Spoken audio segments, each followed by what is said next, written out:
Welcome to the Investor Coaching Show, a podcast to help you get an insider's view of the financial world and escape common investment traps. We look at the financial news of the day and help you make sense of it so you can relax about money. And here's your host, Paul Winkler. All right, back here on the Investor Coaching Show, Paul Winkler, Evan Barnard. So Walmart CEO issues a wake-up call that AI is going to literally change every job, is what he said. And it's interesting because they're not necessarily laying off people. I remember a question I was asked. I was teaching a workshop in Austin, Texas. Man, this goes back probably 5, 6, 7 years ago. And this was the concern of a young lady that was in the audience. And I remember her asking me this. And the answer that I gave was pretty much what this article said, which I think is interesting, that I wasn't necessarily worried about losing jobs. I saw productivity as being something that would be benefited from it. But the thing that I think is interesting is that, and number one, let's just hit that for a quick second, Evan. You know, we talked a little bit about that earlier. The beauty of it is if you don't have a job loss, but you have a productivity gain, and the companies actually make higher earnings as a result of it. Yeah. You've reduced the cost of doing business, and you've increased productivity, and you end up with a situation. And that's the beauty of when we own stocks. You know, companies that's their job, is to try to make sure, as owners of the company, that we are benefited in whatever way that they can, whether they reduce costs in one way or they reduce their costs as far as labor costs or those types of things. And that's exactly what we're seeing here. Now, what I thought was interesting is what they're doing. They're telling their people, and I think this is good advice in general. That's why I want to bring this article up. I think it's good advice for those out there listening that are scared of this particular issue in our world right now, artificial intelligence, you know, whether it's going to wipe out jobs, how it's going to reshape the workforce. McMillan said that this week that the Walmart's Bentonville headquarters, during a workforce conference with executives for other companies, maybe there's a job in the world that AI won't change, but I haven't thought of it. And it's like anything else. You look at it and go, what can I do? How can I change this? How can we stop this? Sometimes people have that idea in their minds. There's no stopping technology. There just really isn't. But what can you do? I can't control other people. I mean, this is basic 101. I cannot control other people. I can only control my response. I can only control what I am going to do in response. Yep. Now, the transformation, Walmart executives say, means the size of the global workforce will stay roughly the same as revenue climbs. Now, Accenture CEO Julius Sweet told investors Thursday that the firm is exiting employees. Who is being exited? The ones that cannot be retrained for the AI age. Meanwhile, it will continue to hire people who are generative AI fluent and retrain existing workers to serve clients in consulting and other divisions. Artificial intelligence is going to replace literally half of the white-collar workers, which I thought was interesting. Who's getting replaced?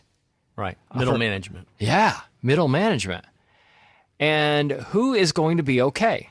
The resilient. Right. The ones that actually, and they said that was the number one predictor of success.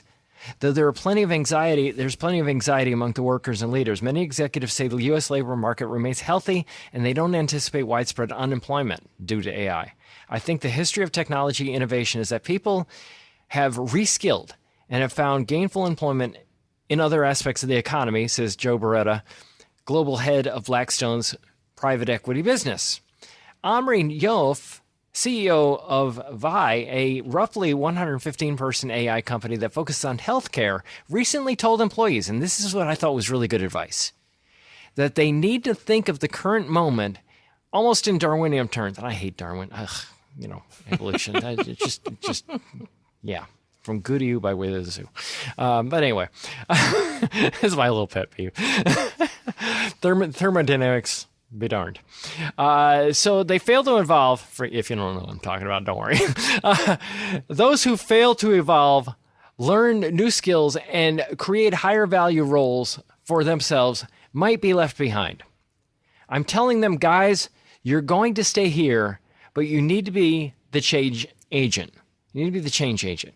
You need to evolve yourself. Yoff said, you're smart enough to work here, but you're not going to be doing the same job in 2 years. Embrace the moment.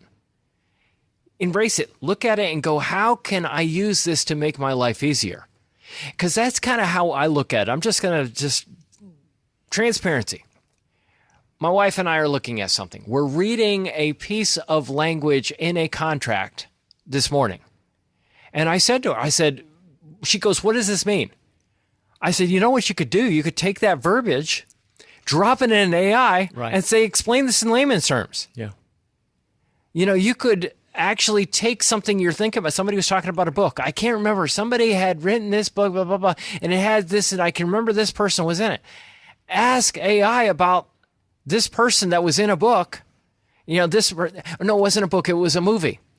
Yeah. So-and-so voiced a character in this movie. Yeah. And it was about something, and they told me what it was about. And I said, oh, put it in AI. Jennifer Aniston, I think it was, had voiced this. And it was like, bam, here's it. Here's the movie. Yeah. Here it is. And I find myself on a frequent basis. And you may say, well, Paul, your brain's going to go to mush. No, I don't use it to think for me. Right. I write my own newsletters. I write my own commercials even. I do a lot of research on my own. But I will use these tools for these particular purposes just simply because it's something that makes me more productive. Right. Yeah.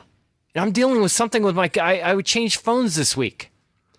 And you better believe I was using AI to fix every stinking little problem that I ran into because I just changed phones. I mean, I'm dealing with, how do I do this? And bam, taking all of these different sources of information, and it brought it into one little place that I could go exact step one. How do I, here's one of the things I did this morning. Mm-hmm. Hey, how do I make an icon for my computer, a unique icon for my computer? Step one, do this. Step two, do this. Step three, do that. Just stuff like that. It's productivity. Mm-hmm. Because I want to be able to find I want to be able to find programs fast on my computer. So how do I make this customized? Bam, this is exactly how you do it. That's cool. I mean, just stuff like that. And I look at that and go, you know what? I embrace it, and it makes me more productive. It's another assistant to help out with those types of things. Am I laying off anybody? No, I'm not. We're actually looking at other, bringing on people. It's the opposite. But anyway, we're so productive. We just need other people. Yeah, we just load them up, baby. Yeah. I was on a Zoom call with a coach, I think this was a week and a half ago, and he was actually out in San Diego at a conference on AI. Mm-hmm. And so, probably 15 speakers, different things. Yeah. And he was sharing, one of the speakers said, of the people using like ChatGPT or AI or Grok or whatever, only 3% are using very precise, thought-out prompts. Yes. And only like 5% of that 3% are doing things like building AI agents, and, for repetitive tasks that go on in their life, not thinking for them, but taking care of the rote stuff that takes your focus away from high-value activity. And so even with all of this huge growth and interest and all that, a relative small subset of the population is really taking advantage of it. And using it properly. What you just said was really interesting. There was this guy that was a scientist, and he was actually challenging various AI, programs. And he would ask the question saying, only using repeatable, scientifically robust, and he had 3 prompts that he used. Yeah. Only using this information, give me an answer of this particular question. Then what he did is he said, hey, I what about the, then he asked in very general terms, he got 2 different answers. Oh, very much so. And it was super, super interesting. So I think that's exactly right. You have to be very, very particular on how you ask questions because you can get some bad stuff. So did you get the answer to your question? Did you upload the document into I did not. ChatGPT? I did not. I said, I didn't have time. Okay. I was so busy on something else I was doing before I came here that I didn't get a chance to do that. But I will do it. And I think it's going to be interesting I'll to be see. interested to hear how that turns out. Yeah, it'll be fun. But that is how I use it. I find that it's very, very helpful, and I think that it is something that you're not going to stop, but you can become fluent in it. Yes. Don't let it scare you. Recognize that it can actually be your friend, and it can be very, very helpful. It'll be like texting for us in 5 years. I think so. You'll wonder how.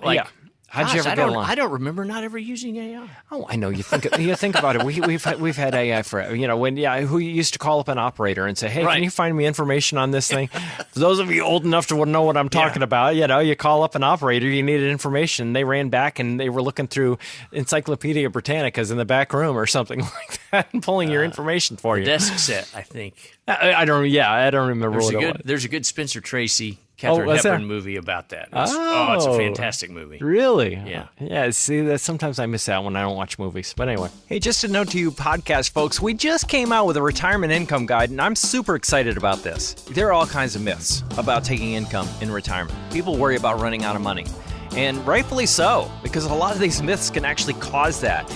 Now, the myths that you typically hear about, number one, dividends, living off dividends in retirement. Real estate, life insurance as a retirement investment, and annuities, and interest-bearing accounts, and target date funds. There are all kinds of things out there. What I want to do is put something together that walks through why those things are problematic, number one.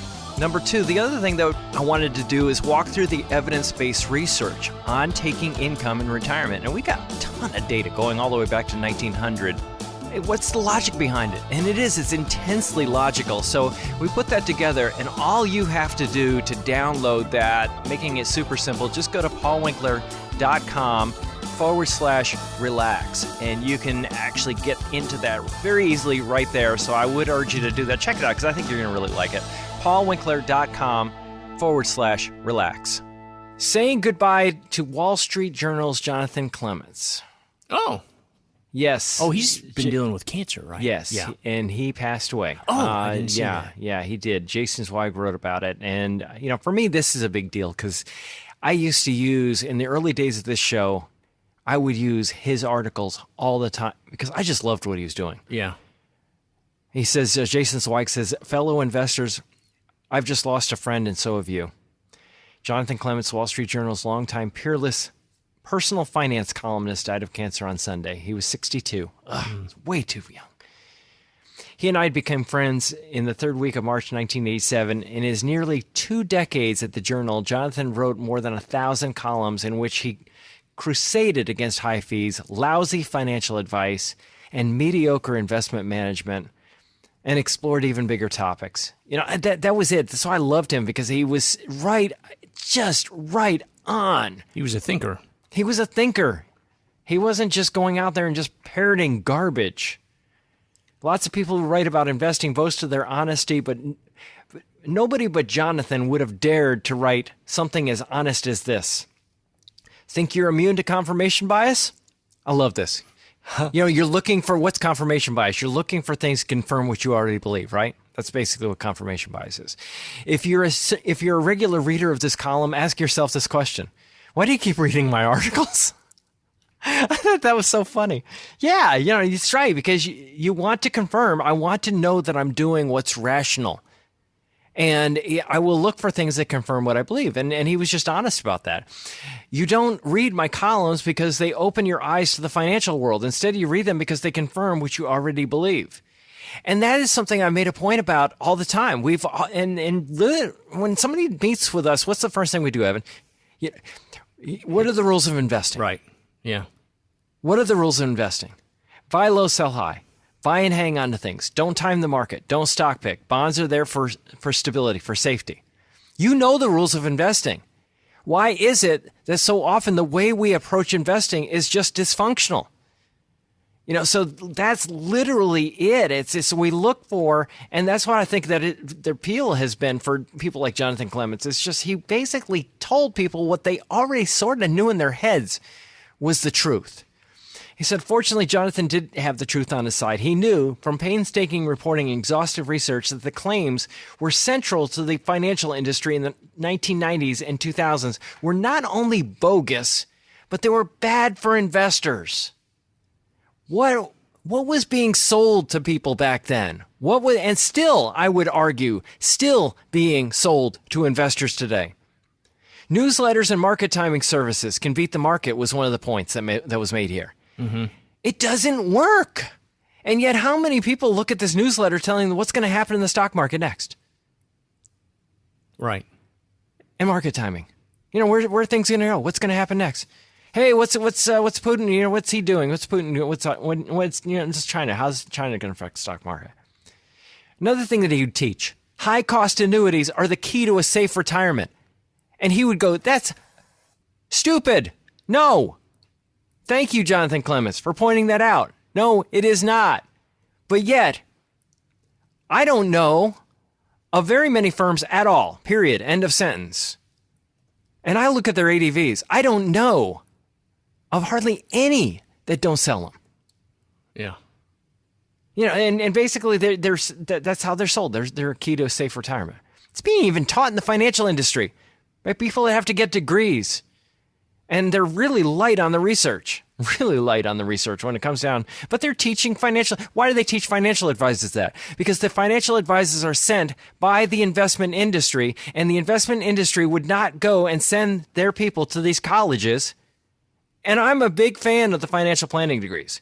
But they wouldn't send them if they taught them that what they were going to sell once they got their degree was bad for people. Nobody would send their people to these colleges. Another thing he would teach: paying commissions for financial advice. This was the myth, that paying commissions for financial advice is better than paying an annual or hourly fee. It says it's just not a good idea. You create this huge conflict of interest. He also mocked Wall Street's jargon and empty verbiage. What does "we're cautiously optimistic" mean? Jonathan Clements would say it means we can't figure out what's going on. What is the stock market is down on technical factors? What does that mean? He explained, it means we have no idea why shares fell. His definition of futures, I love this. His definition of futures: trade these too much and you won't have one. Oh, gosh. Jonathan Clements, he was one of a kind, man. He repeatedly wrote about the importance of spending money not on possessions. This is good. Not on possessions, but on experiences. I remember that column. When people bought possessions, they were in anticipation of getting the possession. Once they got it, it came later than they wanted to get there. Then it wasn't as good, and then they got tired of it after a few weeks. Spend it on experiences. You'll compare your experiences with other people, but it'll be in a positive way. Hey, I went to Hawaii. Where did you go? I went to Alaska. Oh, wow, cool. Hey, what did you do on your trip? And you will remember it for years, and the memories you will never forget. That is important advice. Hey, this is Paul Winkler. Hope you enjoyed today's edition of the Investor Coaching Show. If you want to learn more about what we do, go to our website, paulwinkler.com. Until next time, I'm Paul Winkler, reminding you that I believe that more educated investors are more confident investors, and confident investors are more successful investors. Have a great one. Advisory services offered through Paul Winkler, Inc., an SEC-registered investment advisor. The opinions voiced and information provided in this material are for general informational purposes only and not intended to provide specific advice or recommendations for any individual. To determine what investments are appropriate for you, please consult with a financial advisor. Paul Winkler, Inc. does not provide tax or legal advice. Please consult your tax or legal advisor regarding your particular situation.